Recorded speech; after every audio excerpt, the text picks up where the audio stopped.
Good afternoon, my name is Dejan Stevens, and this is Physics 133. This is lab 3. It is conservation of momentum, and today we were working with about 5 marbles right here, as you see in my hands.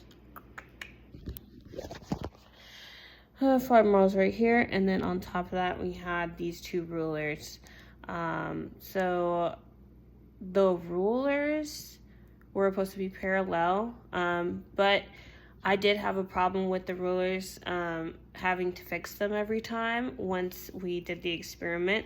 So I probably suggest to tape them down to keep them steady, because they will continuously keep messing up and you have to fix them every time the experiment has went through.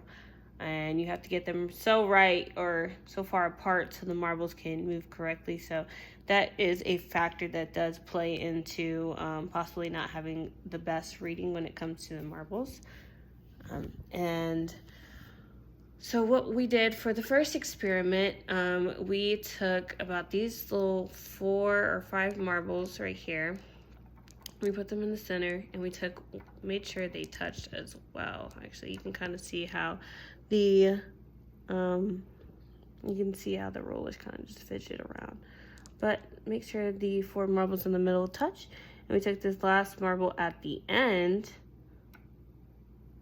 on the left side, and we basically just kind of like swung or flicked that marble, and it basically had a little kinetic energy and pumped that last one right out of the runway.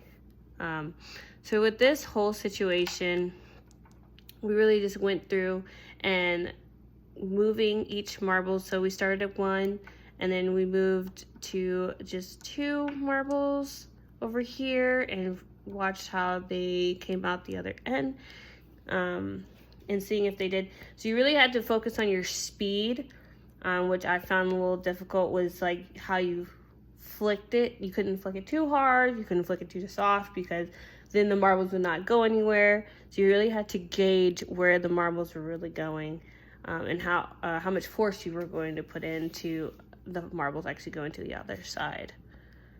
And with that, we also went all the way to about 4 marbles on one side and 1 marble out, and we just see the result of what the marbles would come from the runway.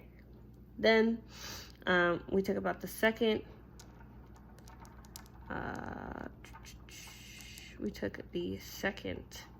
experiment, and you can kind of see it as well. You took 2 marbles on both sides, or 1 marble actually on one side. That's how we started. And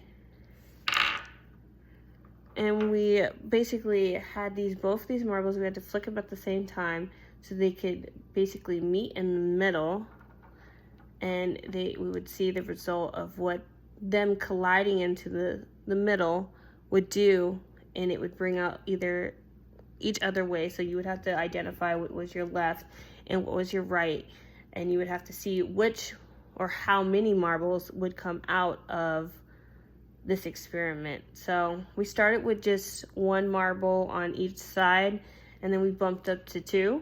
I did see a pattern, even in the last experiment, I did see a pattern within adding marbles. It seemed like, especially for the first one, I saw that a lot of the marbles that you added in was mainly the marbles that you would get out.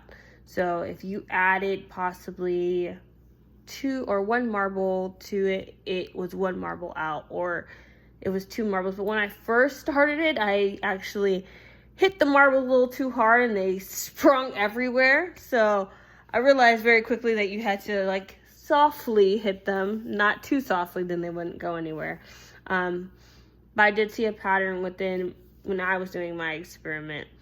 But it got up to, this experiment got up to about 3 on one side, on the left side, and then 2 marbles on the right side, and you like measured what the you know, marbles would be once they collided and bounced outwards. But overall, that was it. And I hope you guys have a wonderful day, and